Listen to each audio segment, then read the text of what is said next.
Today this video is going to show you how to find the constant rate of change of a situation. It could either be increasing or decreasing. We can look at this graph over here. The line's going up and it's straight. That's the important thing that shows constant rate of change. This graph shows going down or decreasing, so that would be a negative number.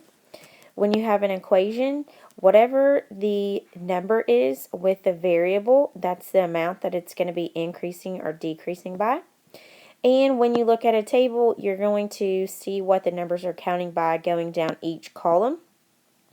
And then we would divide the increase or the decreases together to see what just one unit of change would be. I am just going to tell you guys I'm using a new stylus in this video, and I just watched it, and it's going to make a lot of clicking noises every time I touch the screen, but I didn't have enough time to redo the video right now, so I'm super sorry. If you need to turn down your volume so that tapping or clicking noise doesn't bother you so much, then do that, and then I'll update and change this video later.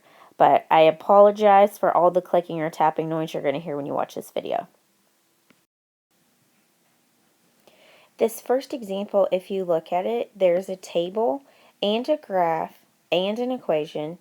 And on this one, it says the whole thing is representing a constant rate of change. The equation right here says y equals 2x. Whatever number we said a minute ago is with the variable, that's going to be a constant rate of 2. Then if you check out the table next to it, it says the height is going to be measured in centimeters and the time is going to be measured in weeks. So when you go to calculate this one, the thing we're going to do is we're going to see what is it counting by when it goes through each one of the columns.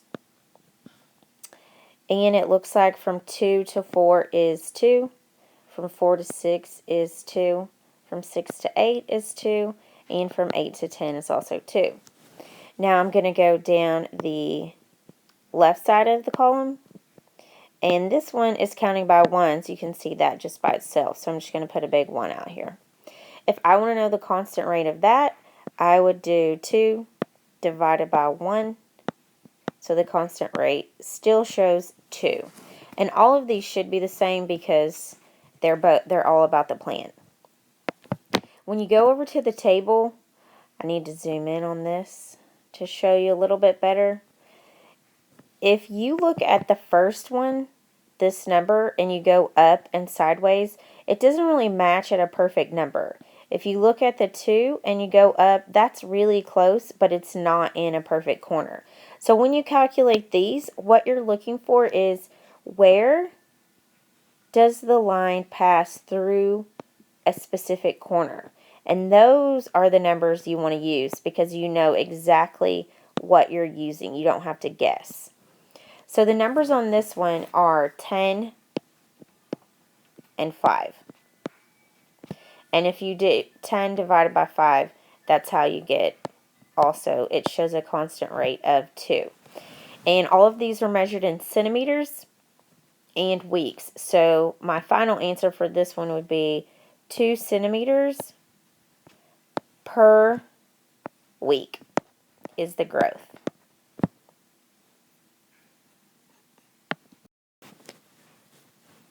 Okay, in this situation, the example says you have a tank of water and it's being filled at a constant rate. It has the picture shown below, and then it asks us to find what is the exact constant rate. A tank of water, and we need to see the constant rate. This situation is not a table or a graph or an equation, so it might be a little bit unfamiliar to you, but instead it shows us as a picture and the water or the shaded space is getting higher and higher and higher. So I'm still going to go about it in the same method. I'm going to say when I go from tank 1 to tank 2, how much did it increase? That went up 7 gallons.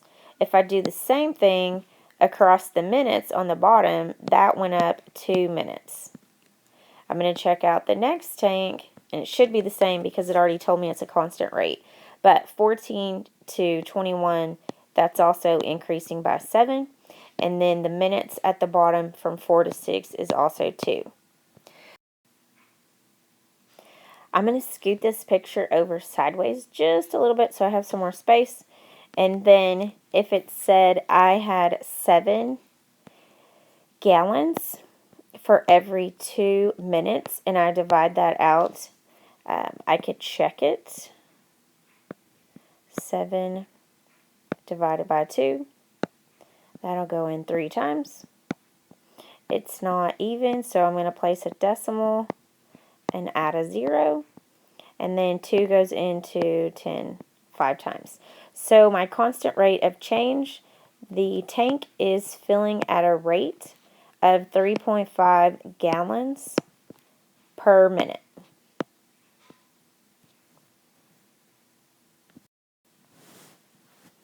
Okay, this one has a table all by itself. If you look at the information, it said an airplane descends at a constant rate. It's shown in the table. Find the constant rate of change. When you look at the information above the table, it says that the plane is going to descend. Descend is an important word to tell us about the constant rate of change. Descends mean that it is going down. So I'm going to put down, man, my iPad is not cooperating. Descends means it's going down.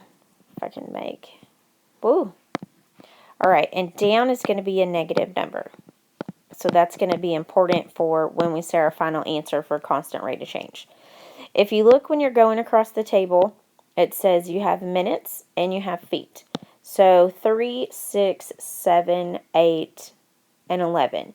This is not totally counting by ones, so I'm going to have to be real careful on this one when I figure it out. When you go across the top, this one is adding 3.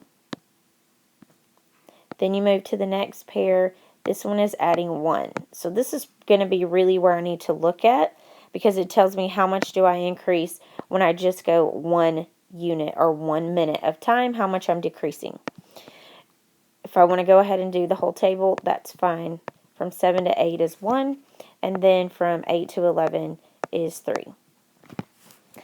Now, across the bottom row, these are pretty big numbers, so I need to subtract them because I just don't know that in my head. So, 26,600, and I'm going to subtract 18,200.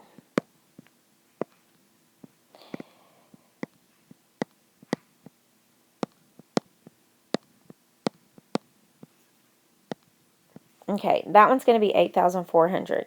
So I'm going to put negative because it was going down 8,400. Then when I look at my next pair, which is where I'm really going to focus because it says this is 1 unit of increase, I'm going to subtract this and see what it is because that's going to tell me the constant rate. So I'm going to go from my 18,200 and I'm going to subtract off the next quantity, which was 15,400.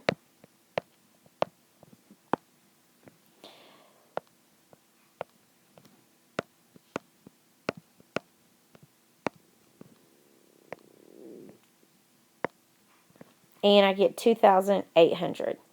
So it put a negative sign again because it's going down. 2,800.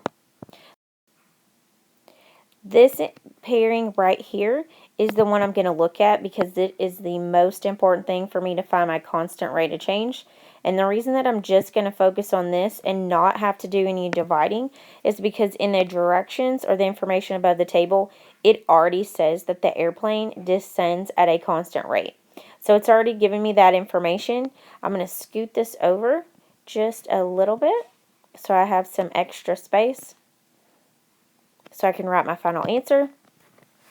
And the plane descends, so that's negative again, at a rate of 2,800 feet per minute.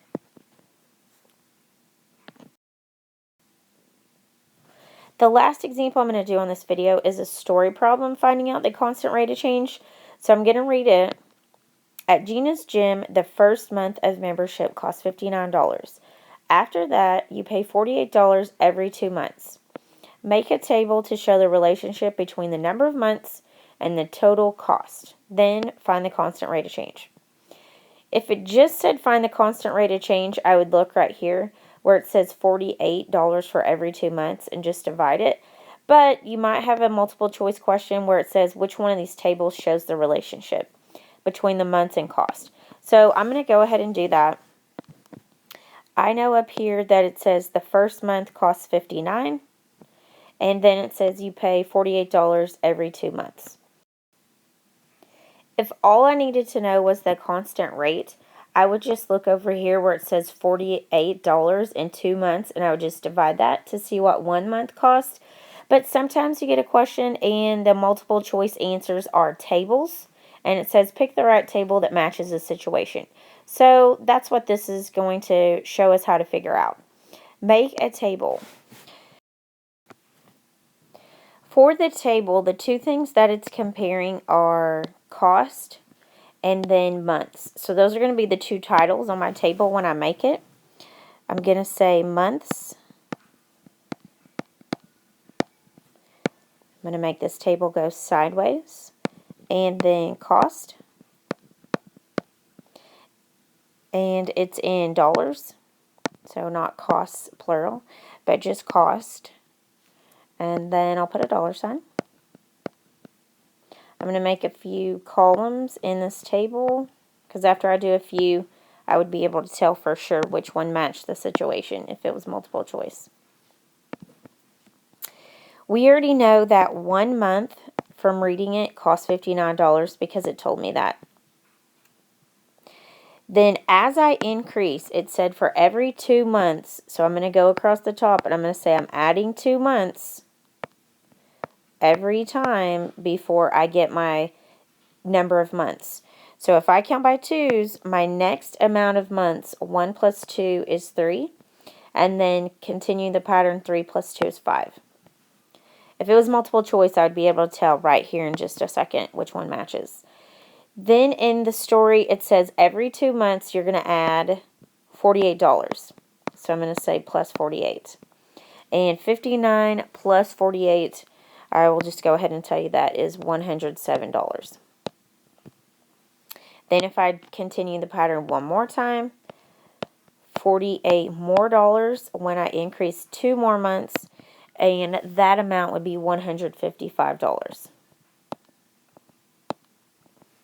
So what I'm looking at is in 2 months, it increased $48. So if I were to divide that, it would tell me how much 1 month cost. If I scoot this over to the side and get some more room to write, my final answer is going to be $48 for 2 months. If you need to divide that out, you can, but half of 48 is just 24. So they're going to pay $24 per month.